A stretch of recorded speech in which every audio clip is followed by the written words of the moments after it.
Não vai.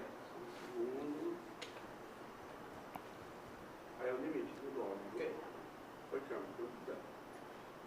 Em seu discurso de posse, o presidente Bolsonaro disse que vai livrar o povo do socialismo. O que o senhor entende disso? O que ele quis dizer, né, num mundo que o socialismo praticamente não existe mais? O inquietante aí é que isso é num discurso de posse, que costuma ser uma certa plataforma mais documental, mais projetada para a história, feita a muitas mãos, com muitas reflexões, com olhar crítico da assessoria, portanto não é um arrobo de palanque. E o que ele repete aí é um arrobo de palanque que basicamente tem a premissa, que é uma tragédia brasileira contemporânea, da ignorância do nosso povo. Ele supõe que o nosso povo é burro, que é incapaz de ajuizar o que é socialismo, e ao afirmar isso, não é, esconjura nessa palavra socialismo todo o ranço conservador, que tem dois planos, né, o conservadorismo em matéria de costumes, onde ele vai tentar afirmar sua tentativa de cumprir a promessa, e o conservadorismo econômico, que vai ter uma gravíssima contradição, nós podemos explorar nessa nossa conversa hoje, entre uma direita nacionalista, de um núcleo militar muito amplo dentro do governo, que tem uma formação nacionalista, embora de direita, e essa direita transnacional, entreguista, cuja cobiça, né, está avançando muito fortemente nas questões estratégicas do Brasil. A Embraer, Petrobras, são coisas bastante práticas que me protegem de qualquer olhar paranoico. E isso é uma tragédia, porque significa que o camarada, ao iniciar o governo, anuncia que vai permanecer no palanque, dizendo bobagens superficiais e tal. Isso dá a ele uma longevidade muito artificial, e isso só se afirma na agitação de um antipetismo também superficial, epidérmico, onde está a denúncia da corrupção, a denúncia da manipulação, não é, de interesses identitários e do enfraquecimento da sociedade civil brasileira pela cooptação, que são os erros agora do campo da esquerda hegemonizada pelo PT nesses últimos 20 anos. O Bolsonaro disse ainda, já que você falou de corrupção, que não aceitará corrupção nem privilégios. Mas antes mesmo da posse, a mulher dele já teve seu nome envolvido num suposto esquema de desvio de dinheiro de assessores do seu filho na Assembleia do Rio. Agora que ele é presidente, não seria bom que esses casos todos ficassem bem esclarecidos? É imperativo, especialmente para quem assentou na pedra angular do moralismo, a própria identidade da sua governança, da sua vitória eleitoral, que essas coisas não passem assim tão rápido. E, nesse sentido, o simbólico da presença do Moro, né, um juiz exibicionista, chibata moral da nação, não pode ser relativizado o valor com que você olha os seus antagônicos, a sua oposição, né, com lupa para tudo que for contradição no campo moral ser hipertrofiado, transformado em escândalo deslegitimador e constitutivo de um outro projeto, e assentar esse outro projeto nisso. Mas, de novo, é uma aposta numa ignorância que o nosso povo não tem.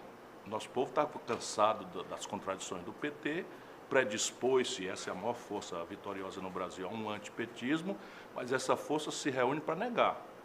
Na medida em que ele assume o governo, ele agora precisa afirmar. E aí tem coisas práticas. O Bolsonaro, como deputado, já malversou verbas do seu gabinete. Se ele fosse prefeito, o mesmo padrão moral é autorizado que a gente imagine que ele também teria malversado. Se ele tivesse sido governador, se ele tivesse sido ministro. E agora, mais concretamente, né, nós já temos a iminência absolutamente flagrante.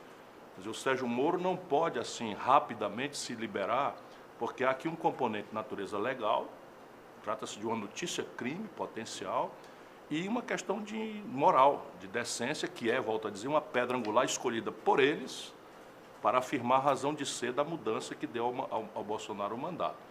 Então é preciso dizer o seguinte: se o Bolsonaro emprestou para o tal Queiroz o dinheiro, cadê o cheque?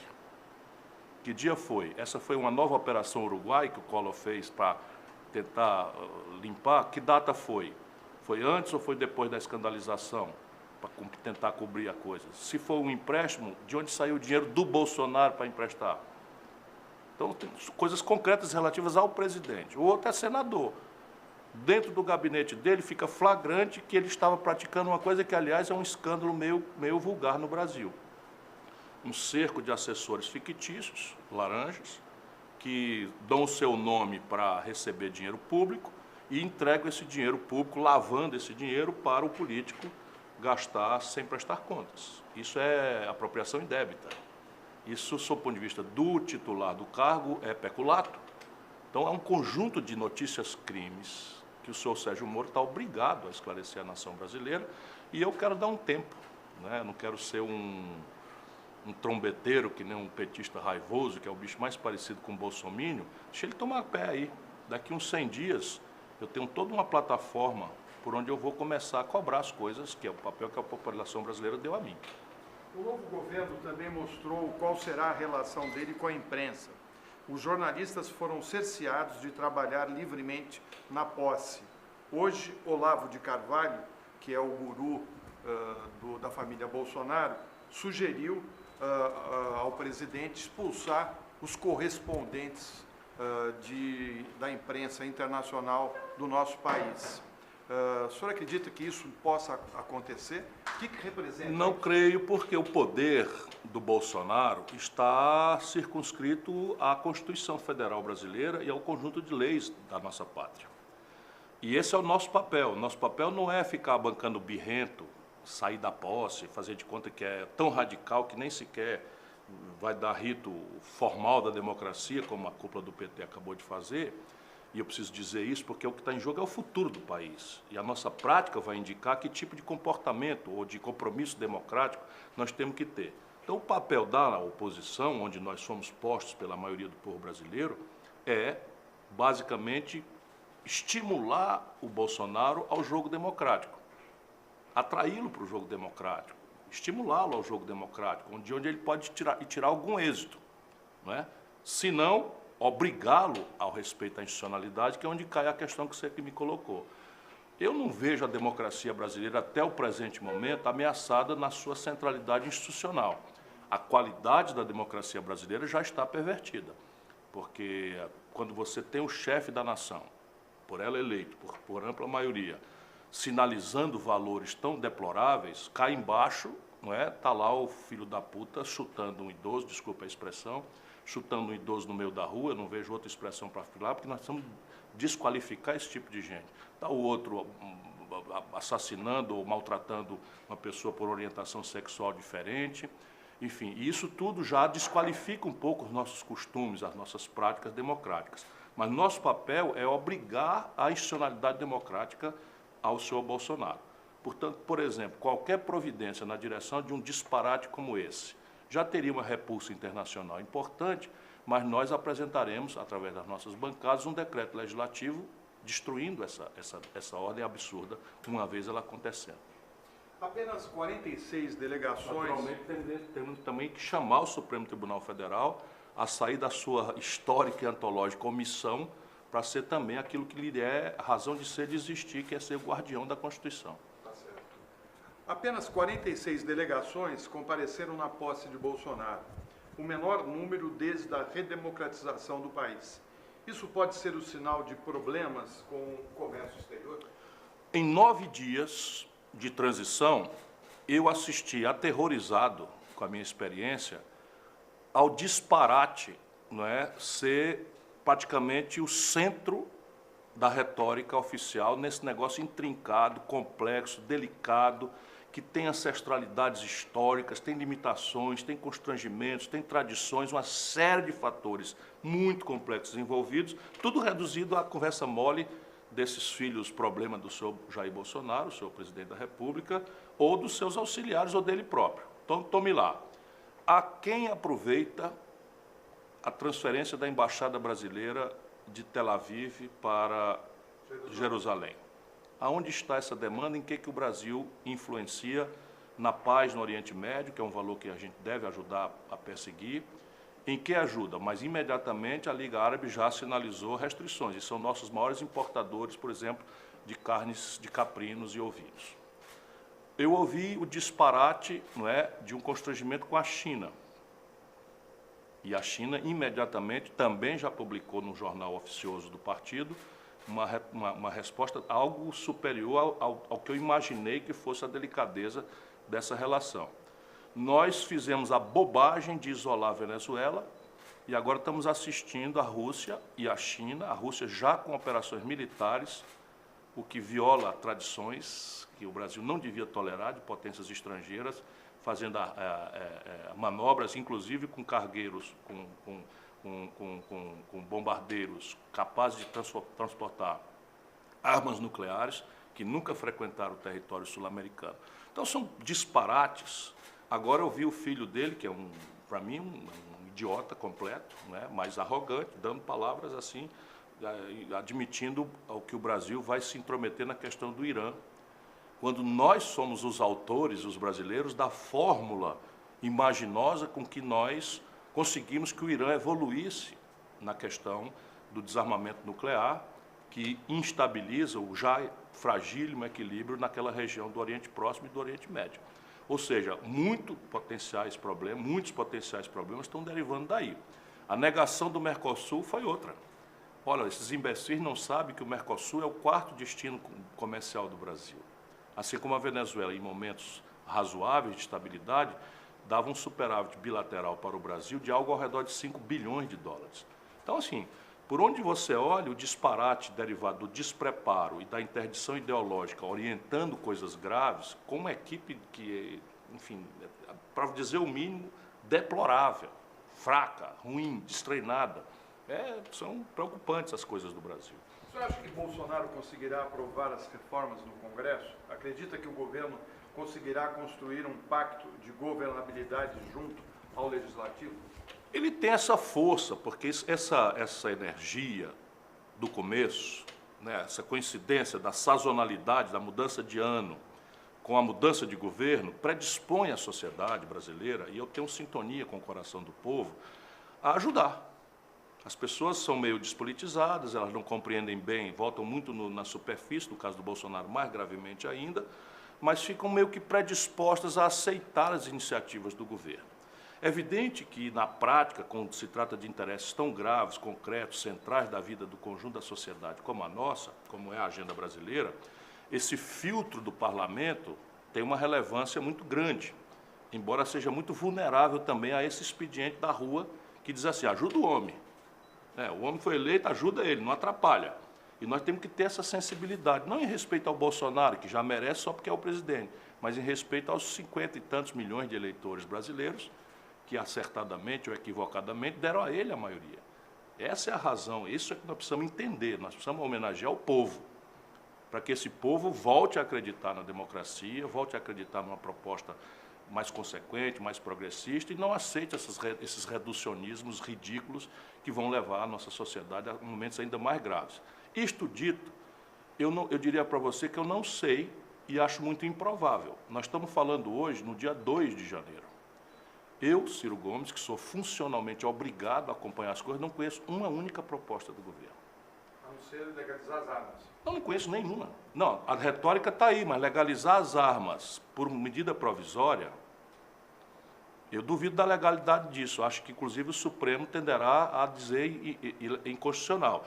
Mas aí nós precisamos separar. Existem duas agendas. Numa ele vai reinar mais facilmente, que é essa agenda, vamos dizer, de costumes, lato sensu. Então, redução de maioridade penal, facilitar o acesso à arma, agravar a legislação de execução penal, porque a sociedade brasileira está realmente cansada da violência impune e está, mais do que em qualquer outro assunto, predisposta a experimentar inovações. Redução da maioridade penal, todos são equívocos, simplificadores, grosseiros, mas ele vai tentar, e nisso ele demonstrará que está tentando cumprir a promessa, o que vai mantendo o capital político dele com uma certa sobrevida. A outra agenda, que é para a qual nós devemos chamá-lo, atenção PT, presta atenção no serviço, nós devemos chamá-lo para a agenda do emprego, palavra que ele não citou uma vez sequer, nem no discurso oficial. Nós devemos chamá-lo para a questão do juro, nós devemos chamá-lo para a questão da inadimplência dos 63 milhões de brasileiros que estão com o nome sujo no SPC, nós devemos chamá-lo para discutir a condição da aposentadoria, nós devemos chamá-lo para discutir aqueles assuntos que ele vai fugir deles. Por quê? Porque aqui tem dois problemas. Primeiro, o problema em si é muito grave. Segundo, ele não entende o problema. Segundo, a equipe dele não entende o problema e, quando entende, entende de forma equivocada. Portanto, o remédio que eles vão propor vai ser um remédio errado. que provavelmente tenderá muito mais a agravar a doença socioeconômica do Brasil do que mitigá-la.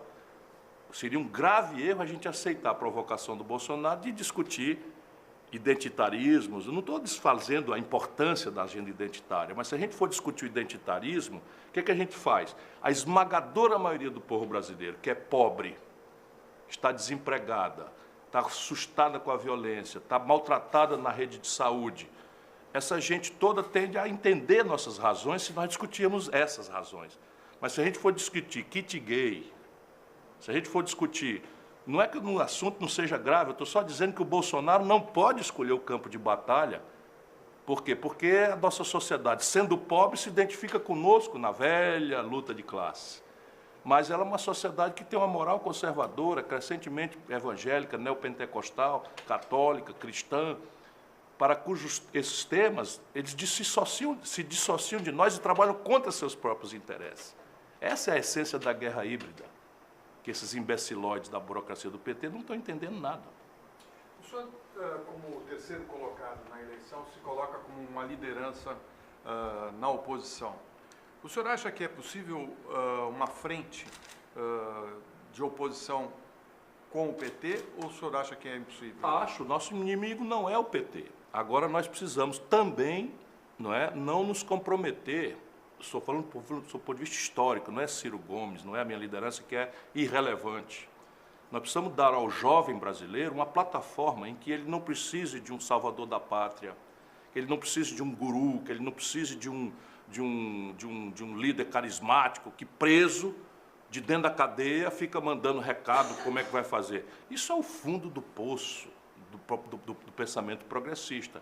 Não quer dizer que a gente abandone o Lula, ou que eles abandonem o Lula. Estou só dizendo que enquanto a agenda do país for obrigar o povo brasileiro a pensar que a nossa questão central, em meio a desemprego, a violência, a deseducação, a saúde pública precária, enfim, a inadimplência com a humilhação do SPC, tudo isso, nós vamos encimar isso com a agenda identitarista ou o Viva Lula, ou Salve Lula, ou posse simbólica do Lula, nós estamos fazendo exatamente o que o Bolsonaro quer que a gente faça, porque foi assim que ele reinou. Ele não ganharia no Brasil, em nenhuma hipótese do Brasil que eu conheço, se não fosse o antipetismo que o petismo cevou. Por quê? O Palocci, espera um pouquinho, o Palocci é réu confesso. E o Palocci não é um petista periférico, o Palocci foi o homem a quem o Lula outorgou, atribuiu, escolheu para comandar a economia do Brasil por 8 anos. E a Dilma escolheu para comandar o governo, ainda foi promovido. O Levi foi escolhido pela Dilma, o Michel Temer foi escolhido pelo Lula. Se a gente ficar alisando essas coisas, porque é pela dor que a gente tem do Lula estar onde está, nós não vamos pensar realmente na questão nacional brasileira. Esse é o problema. Isso dito, o que vai ditar o caminho é a prática. Então, repare, ontem foi o dia da posse. O que é a posse? A posse é o ato formal que homologa pelo rito democrático, burguês, formal, que aquele que colheu a maioria dos votos vai, a partir daquele momento que ele assina e faz o juramento, governar o país. Cabendo àqueles outras forças que não tiveram este privilégio de ter a maioria dos votos, fazer a oposição, vigiar, cobrar, etc, etc. O que é que faz a burocracia do PT? Se retira. Ora, quando o Aécio nega reconhecer o sucesso eleitoral da Dilma, começa a plataforma do golpe. E o PT soube denunciar isso. Como é que se explica para o povo brasileiro que um adversário nosso, por mais deplorável que seja, e o PT ficou calado durante o primeiro turno inteiro porque escolheu o Bolsonaro de adversário. O PT só tinha palavra azeda para mim. E eu agredi, ataquei, fui para cima do Bolsonaro com toda a dureza, que inclusive me é peculiar. O eleitor deve se perguntar também o seguinte: o senhor fez parte dos governos Lula, Dilma, o seu irmão também. Por que só agora o senhor descobriu todos esses problemas? Por que só agora o senhor está dizendo isso? Não, eu fiz parte do governo Lula no primeiro governo, certo? E a gente no Brasil é obrigado a ser pelo que é e pelo que nega. Então eu fui candidato a presidente da República em 98, o Lula candidato. E eu já estava ali com uma posição parceira, vizinha, mais diferente da do PT, ainda não experimentado no governo. Depois eu fui candidato em 2002. E o povo me deu de novo o terceiro lugar. E eu apoiei o mais vizinho, fui ministro do Lula. Quando as coisas começaram a errar, eu não aceitei mais ser ministro. Essa é a minha história. Pelo contrário, o meu irmão aceitou e eu votei na Dilma. Eu votei na Dilma contra todas as contradições. Por quê? Porque o outro lado era o PSDB e o Aécio, que eu era obrigado, se o povo brasileiro não sabia, eu era obrigado a saber quem era. Então, veja bem, você vota no seu como agora. Eu fui candidato a presidente. O que eu fiz dessa vez? De campanha eu não faço mais. Né? Votei no Haddad e como cidadão, mas não voto mais dessa burocracia do PT, não faço mais campanha com ele, nunca mais. Porque de lá para cá, Florestan, se corromperam. Agora, essa é a triste, dura e sofrida realidade. Apodreceram, tomaram gosto das belezas do poder, das benesses do poder. O senhor falou várias vezes na nossa conversa que sempre focou no que seria melhor para o país ou menos ruim para o país. Eu lembro da eleição de 89, quando o Lula foi para o segundo turno e o Brizola ficou fora. E eu me lembro do encontro do Lula com o Brizola, logo depois do primeiro turno, e o Brizola disse o seguinte para o Lula, como primeira frase no encontro dos dois: menino, você me roubou a presidência, você sabe disso. Então trate de ganhá-la. Por que você não fez o mesmo com a Haddad? Porque eu já fiz o mesmo com a Dilma. Já fiz o mesmo com a Dilma. Lá atrás, a Dilma era uma pessoa sem nenhum treinamento, sem nenhuma vivência com a vida brasileira, nunca tinha disputado uma eleição e o Lula, aproveitando a justa popularidade que tinha, resolveu impor a Dilma contra todos nós. Estávamos eu ali, inclusive com predileção nas pesquisas, estava o Eduardo Campos, um belo de um quadro. E o PT, porque o Lula não permite, não tinha nenhum quadro. Ele foi escolher uma pessoa que nem tradicionalmente do PT era, que era a Dilma, que era afiliada ao PDT. Por quê? Para mandar. E aí no que deu? Porque o petista quer agora que a sociedade brasileira pense que tudo que aconteceu no Brasil foi depois da Dilma. Não foi não. Essa crise foi criada na constância do governo Dilma. A Dilma recebeu o Brasil com 4% de desemprego e entregou para o Michel Temer com 14%. De desemprego. Nomeou o Levi, ministro da Fazenda. Toda essa trama, o Lula impôs agora, na campanha do Haddad, o Lula impôs, isso é inacreditável para quem conhece a vida como eu, o Lula impôs ao Haddad, não só o assessor de imprensa, secretário particular, tudo, mas impôs o coordenador de campanha, sabe quem? Sérgio Gabrielli. Sabe quem é o Sérgio Gabrielli? Presidente da Petrobras durante a constância dos escândalos. Então o povo brasileiro não sabe. Mas assim, eu vinha conversando com o Haddad sobre esse assunto, na medida em que o Haddad aceita participar de uma fraude, vamos entender bem, todas as pedras do caminho sabiam que o Lula não podia ser candidato pela lei da ficha limpa. E eles impõem a candidatura do Lula, mentindo para a população brasileira, explorando a boa-fé do nosso povo mais pobre, para fazer o quê? Comover o povo até o limite da eleição e botar uma pessoa sem autoridade. Qual é o partido político, Florestan, do planeta Terra, que escolheria, da direita, da esquerda ou do centro, que escolheria para candidato à presidência da República um camarada cuja vivência eleitoral anterior fora perder as eleições, meros 2 anos atrás, na reeleição para prefeito de São Paulo, em todas as urnas. O brasileiro precisa saber, o Haddad, meu querido amigo, prefeito de São Paulo, foi candidato à reeleição com apoio do Lula e meu. Mas foi para o segundo turno, o senhor não. Não, eu estou só dizendo que o Haddad foi escolhido candidato a presidente da República na seguinte circunstância: 2 anos atrás, prefeito de São Paulo, candidato à reeleição, perde as eleições em todas as urnas. Ele não foi para o segundo turno, ele perdeu a eleição no primeiro turno, tirou 16% dos votos. Ele não foi para o segundo turno. Ele não tirou o 3º lugar. Não aconteceu o segundo turno. Um falsante como o Dória ganhou as eleições em cima dele, em todas as urnas. Será que não tem um mínimo de humildade do que a população de São Paulo... Aí vem o seguinte, na eleição agora, no segundo turno, eu ganhei a eleição no Ceará, no segundo turno ele tirou 70% aqui no meu estado. Como foi no estado dele? Ou nós vamos chamar 68% do eleitorado do estado de São Paulo de fascista? Assuma o PT, eu não aceito isso. Pois esse é o resultado das eleições do segundo turno em São Paulo. A terra do Haddad, ele tirou 32% dos votos válidos e o Bolsonaro tirou 68%. Será que não há nenhuma lição para se tirar disso? Fica tudo na conta do fascismo? Eu não aceito que 68% do eleitorado de São Paulo seja fascista. O Bolsonaro ganhou no Rio de Janeiro com 70%. O Bolsonaro ganhou em Minas Gerais com 70%. Será que não há um mínimo de humildade para a gente entender estados que votaram no Lula com grande generosidade em todas as eleições? A Dilma ganhou em Minas contra o Aécio. A Dilma ganhou no Rio de Janeiro. Fala que é Nordeste, estou falando, no Sul era 80%, 70%, 75%. Não há nenhuma lição para o PT aprender. Será possível que nós vamos agora considerar que o povo brasileiro, na proporção de 65% a 68%, é tudo fascista? Isso não cabe na cabeça de ninguém, que o PT assuma essa contradição, eu não. O senhor acha que hoje o ex-presidente Lula é um preso político ou um preso comum? Ele é um preso comum. Vai dizer que eu digo isso com prazer? Não, não digo com prazer, porque tem uma contradição na origem. Se o Lula é um preso político, ele não tinha que recorrer aos tribunais. O Lula é condenado, não é pelo Sérgio Moro, contra quem eu sempre levantei a minha crítica. O Lula é condenado por unanimidade do Tribunal Regional Federal, sediado em Porto Alegre.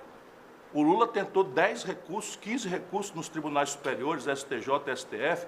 Portanto, por definição, eu que não exploro, né, essa lógica de ignorância, eu aposto na inteligência do povo. Por definição, o Lula é um preso comum. Doído porque ele não é uma pessoa comum, é um nosso ex-presidente, fez muita coisa boa pelo país, tem muita gente que o idolatra, muita gente que gosta dele, outras detestam, odeiam. Portanto, ele não é uma pessoa comum para a gente não prestar atenção no assunto. Mas se o Lula entende que ele é um preso político, evidentemente que ele não podia estar recorrendo às instâncias formais. O senhor disse na Globo News que não havia crime, que o Lula Eu não sou foi condenado advogado, sem crime. eu sou advogado e professor. Eu acho a sentença frágil. E explico. É que no Brasil vige o direito positivo, assim como vige o direito positivo da tradição romana, lusitana, positiva. Ou seja, vale o que está escrito. Então, no Brasil, no direito penal, a nossa tradição é que todos são inocentes até prova definitiva em contrário, e assume-se claramente que a prova definitiva em contrário transita a sentença em julgado quando dela não pende mais nenhum recurso. Portanto, há toda uma malversação da tradição jurídica brasileira nesse processo. Isso é um assunto. Mas isso não transforma o Lula num preso político, dado que ele aceitou a dinâmica. Eu, por exemplo, fui muito violentamente criticado, isso o PT esquece, quando eu propus, na medida em que ele sofreu uma coercitiva injusta e ilegal, que se a gente achasse que ele era um preso político, a gente devia subtraí-lo dessa arbitrariedade e homiciá-lo numa embaixada e tentar um asilo político. Esse é o caminho de quem compreende a luta política. Nós estamos na América Latina, nós estamos na América do Sul, conheça a história brasileira. O Brasil deu asilo até o Stroessner. O Brasil deu asilo ao Stroessner. Então, Grande legislador. sim, mas demos por questão de equilíbrio e tal, e a esquerda nunca denunciou isso porque consideramos razoável, né, fazer isso para ajudar o Paraguai a se livrar da ditadura e se redemocratizar e tal. Estou só dizendo que eu conheço a história. Mas não, recurso, apelação, aceita o rito, legitima o processo, e os tribunais superiores, Florestan, são praticamente 100% nomeados pelo PT. Peraí, vamos lá, apostar na ignorância do povo, tudo bem, mas eu considero que o povo é inteligente e a mim não dá para tratar com a ignorância. Os tribunais superiores brasileiros, especialmente o Supremo Tribunal Federal, foram constituídos praticamente todos pelo PT. O senhor foi 3 vezes candidato à presidência da República. Qual o futuro que o senhor vislumbra politicamente? O senhor pretende ser candidato de novo? O senhor pretende outros caminhos? A minha missão hoje é ajudar, especialmente o jovem brasileiro, a entender o nosso país e a formular um caminho. A isso eu estou dedicado, vou seguir fazendo palestras, vou seguir atendendo o convite dos jovens sem que eles tenham qualquer ônus. Vou tentar ganhar dinheiro por outro caminho para poder fazer isso, atender. Estou lançando um livro, estou passando uma revisão que é basicamente uma plataforma, né, que compreende o Brasil, que põe em discussão determinadas coisas, chamando o debate para a inteligência e não para essas mistificações, né, superficiais, porque o bicho mais parecido com o bolsominion, né, esses fanáticos do Bolsonaro, para quem ele pode fazer o que quiser e eles relativizam, é um petista fanático, é a mesma coisa. Então o PT, esse fanático do PT, pode acontecer o diabo, eles vão relativizando o diabo, né? Então quando o Aécio nega a legitimidade ao mandato da Dilma, é golpe. Quando o Renan Calheiros, né, liderando o Senado, onde se pratica o golpe, né, faz o golpe, é golpe. Depois o Haddad se apresenta aliado do Renan Calheiros. Aqui no Ceará, Eunício Oliveira, meu adversário, e com quem eu briguei por causa do PT, porque votou no impeachment, nós demos 2/3 dos votos contra o impeachment, era golpe. Agora o Lula impediu a Dilma de ser candidata aqui no Ceará, para a qual ela tinha sido convidada e tinha aceito, para impô-la lá em Minas Gerais, onde ela desmontou a aliança do Fernando Pimentel, ajudando a derrotar o Fernando Pimentel, para apoiar o Eunício Oliveira, a quem o Lula e o PT deram R$1 bilhão de contratos sem licitação na Petrobras. Vai para o diabo a burocracia do PT. Eu estou dizendo aqui que o Lula e o PT deram na Petrobras contratos de R$1 bilhão sem licitação para o seu Eunício Oliveira. Isso tem como provar isso? Eu disse para o Lula, não, o nome da empresa é Manchester. É muito simples, qualquer da imprensa olhar. A imprensa brasileira tem muita submissão à Petrobras, por causa das verbas publicitárias, mas o maior contrato são 300 milhões naquela época. E chama-se Manchester a empresa. E ela faz o que, a Manchester? Terceiriza serviço. Tudo picaretagem da pura. O Sérgio Machado metia a mão na Transpreta, eu cansei de dizer isso ao Lula. Então, PT, vai devagar comigo. Vai devagar comigo, porque eu não gostaria de transformar o PT em meu adversário. Mas você está transformando. Não estou transformando, não. Cada vez que eles vierem com uma dessa, e agora veio da sua pergunta, não porque você interpreta, mas eles estão dizendo, eu vou dizer por que eu não pude apoiar mais o PT. Sabe, eu engoli tudo que eu podia engolir e regurgitei. Agora, o livro já tem nome? Ainda não, ainda não. E ele é um livro mais reflexivo? É um livro de macroeconomia, mas tem algumas digressões políticas, filosóficas, né? Por exemplo, a parte que me comove mais é uma elaboração que eu faço de tentar explicar mais remotamente essa angústia existencial da juventude no mundo e no Brasil. E é que entre nós, modernamente, né, o turbocapitalismo liberal transformou a felicidade numa busca vã pelo consumo. Então, o garoto pobre conhece todos os padrões elementares do êxito social, os símbolos de aceitação dele pelo grupo, num padrão de consumo, não tem renda para isso e começa aí a grande angústia. Vem a pirataria para oferecer a falsa sensação de um consumo elementar simbólico e depois vem a violência. E que nós precisamos tirar a humanidade disso. E é o papel hoje de um político que tem um pouco mais na cabeça, além de preocupações com essa mesquinharia eleitoral. Então, nós precisamos ensinar o garoto, o jovem, a criança na escola, ao invés de fazer uma única pergunta no ato de consumo, fazer 3. Quanto custa, que será sempre uma pergunta difícil, porque a renda é sempre menor do que a expectativa de consumo, mas temos que perguntar no ato de consumo a quem aproveita economicamente esse ato de consumo, se aproveita a nossa comunidade, a nosso vizinho, ou se nós estamos simplesmente servando um padrão, né, de consumo irreal, que está matando o planeta Terra. E essa é a terceira pergunta. O meu ato de consumo é amistoso à natureza, na origem, no rejeito? Enfim, são especulações que estão aí. Tá certo.